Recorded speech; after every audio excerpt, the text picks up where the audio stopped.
ఎంతో సంతోషము. ఈ యొక్క వాక్య సందేశం వెళ్ళకన్నా ముందు ఒక చిన్న ప్రార్థన చేసుకుందామండి. అందరి తలలు ఉంచుకున్నట్లయితే మనం ప్రార్థించుకుందాం.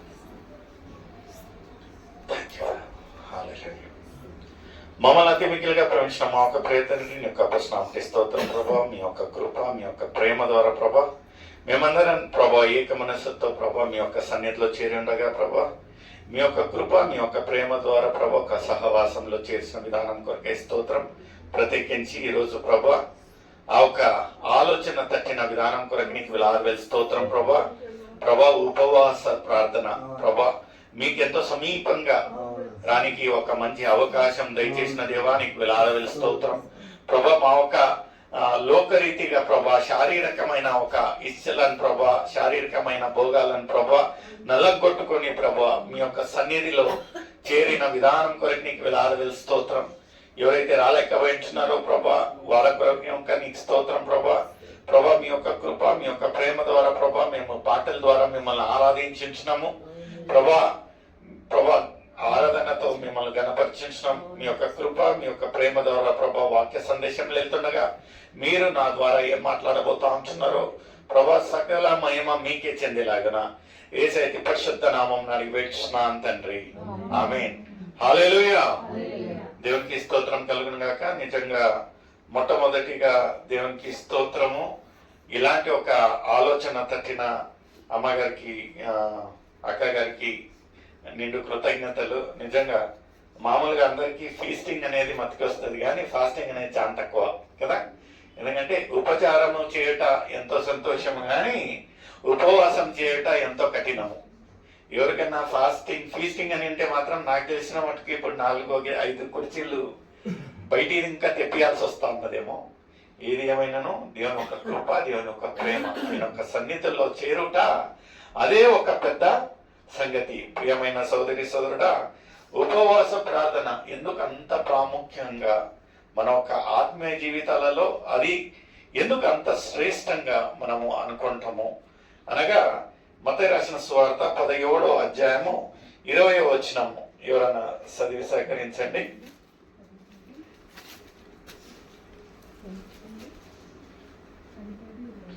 17వ అధ్యాయము 20వ వచనం. అందుకు ఆయన మీ అల్ప విశ్వాసము ఆవగింజంత విశ్వాసమును ఈ కొండను చూచి ఇక్కడి నుండి అక్కడికి పొమ్మనగా. హల్లెలూయా, హల్లెలూయా. ఇక్కడ చూడండి ఎవరితోటి ఈ యొక్క మాట మాట్లాడుతూ ఉంటున్నాడు యేసయ్య? శిష్యులతో మాట్లాడాల్సిన పని ఏముంటున్నది? ఎందుకంటే శిష్యులు అనగా యేసయ్యతో ఎవరైతే కూర్చుంటారు, లేస్తారు, ఆయనతో నడుస్తారు, ఆయన చేసిన ఒక అద్భుతాలన్నిటను అనుభవించిన, చూసిన, వీక్షించిన, ప్రత్యేకమైన ఒక సాక్షిగా ఉన్న ఒక వ్యక్తులను యేసయ్య ఇలాంటి మాట ఎందుకు మాట్లాడుతూ ఉంటున్నాడు అనేది మనం చూసినట్లయితే కొంచెము ముందుగా చదవండి. 16-17 వచనంలో ఈ యొక్క సన్నివేశం ఎప్పుడు చెప్తుంటున్నాడమ్మా? వానిని తీసుకొని వచ్చి తిని కానీ వానిని స్వస్థతపరచలేకపోయిరని. అందుకు యేసు విశ్వాసము లేని మూర్ఖతరము వారులారా, మీతో నేను ఎంతకాలము ఉండును, ఎంతవరకు మిమ్మల్ని సహించు. ఇప్పుడు చూడండి, మొన్నటి రోజున మనం చూసినట్లయితే జూలై 3వ తేదీ ఏమున్నది ప్రత్యేకత? జూలై 3వ తేదీన క్రిస్టియన్ డే అని.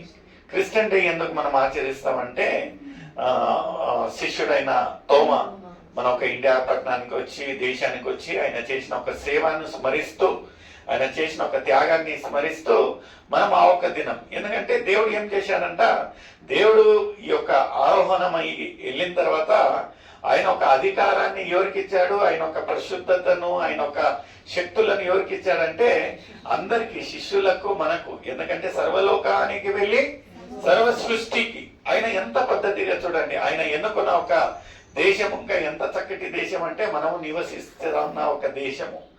నిజంగా తోమా ఆ రోజున మనం అనుకున్నప్పుడు తోమా కొన్ని మంది ఆ ఒక తోమా ఆ ఒక నిన్నటి రోజున వజ్రావతి చెప్తా ఉన్నది, ఆ ఒక తోమా ఒక పాదము ఆ ఒక అక్కడ ప్రిజర్వ్ చేసి ఉన్నారంట చెన్నైలో. మనం వెళ్ళినట్లయితే అక్కడ చూడను అవకాశం ఉంటుంది అట్టా అని. నిజంగా మనకు తెలిసిన ఒక దేశాలకు ప్రాంతాలకు వెళ్ళాలంటే చాలా అనుకూలంగా ఉంటుంది.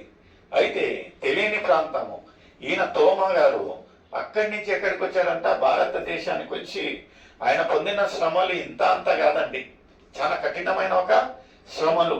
ఆయన ఏమి సనగకుండా గొనగకుండా ఆయన ఒక దేహాన్ని ఎక్కడికి పెట్టారంటండి, మరొక దేశము, ఇక్కడనే మరణించాడు. ఆయన ఎక్కడో పుట్టి ఎక్కడో సేవ చేసి ఎక్కడ ఆయన ఒక అంత్యక్రియలు జరిగినాయి, ఎక్కడ ఆయన మరణించాడు అంటే ఇక్కడ.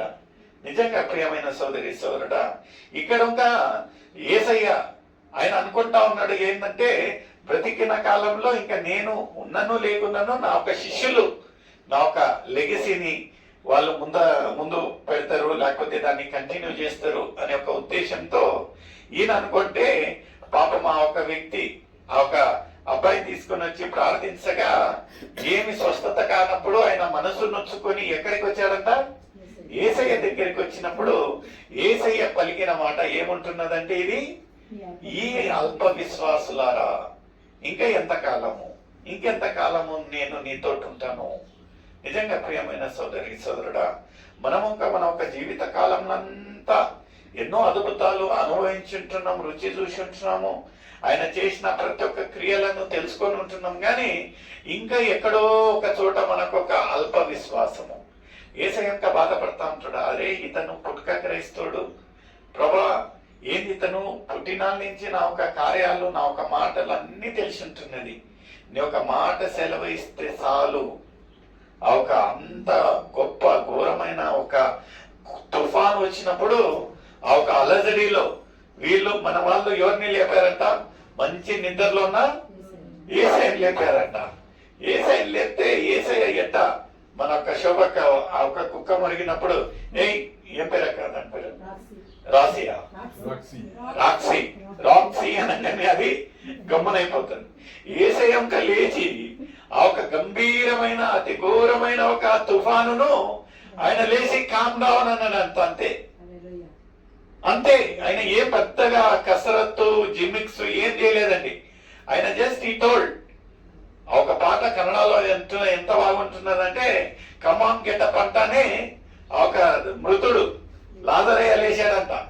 ఎంత గొప్ప సంగతి, ఎంత అద్భుతం చూడండి, ఎంత దేవుని యొక్క అద్భుతాన్ని మనం చూసి ఉంటున్నాము, అనుభవించుంటున్నాం.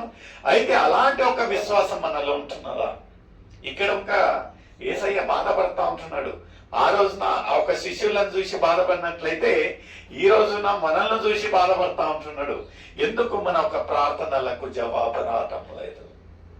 వయ్యాన్ని పదే టేప్ రికార్డర్ టైపు పదే అదే ఒక సమస్యను పదే అడుగుతా ఉంటున్నాం. కానీ దేవా ఎంత చక్కటి విశ్వాసం మనలో ఉండాలి ప్రార్థించేదంటే, ఆ ఒక కొండను ఇక్కడికి వెళ్ళి అక్కడికి పడిపో అంటే ఒక రాయి కాదండి. ఆయన మాట్లాడేది విశాలమైన ఒక కొండను ఇక్కడి నుంచి అక్కడికి పోయి పడిపో అంటే అది మాట వినాలంట. అంత గొప్ప విశ్వాసం. అలాంటి పని చేయాలి అంట మనకు పెద్ద గొప్ప విశ్వాసం కాదండి. ఎంత విశ్వాసం ఉంటే చాలంటండి? ఆవగింజ. ఆవళ్ళు మనకు తెలుసు కదండి ఎంత పెద్దగా ఉంటాయండి. చిన్నగా ఉంటుంది. 0.55 mm, 0.55 mm దాని డయా. అంత విశ్వాసం ఇంకా మనలో ఉందా లేదా అనేది. ఎందుకంటే అంత విశ్వాసం ఉన్నట్లయితే చాలు, మనం ఆ ఒక కొండని ఇక్కడి నుంచి వెళ్ళి అక్కడ పడిపోతే పడిపోతుందంట. చూడండి ప్రియమైన సోదరి సోదర, ఎలా ఉంటున్నది మన ఒక విశ్వాసం. ఇంత గొప్ప అవకాశము ఆ ఒక fasting prayer. Why it is so important అంటే ప్రేయర్ అంటే ఒక అతను అంటాడు, ప్రేయర్ చేసినట్లయితే పుష్పులు జరగాలంట.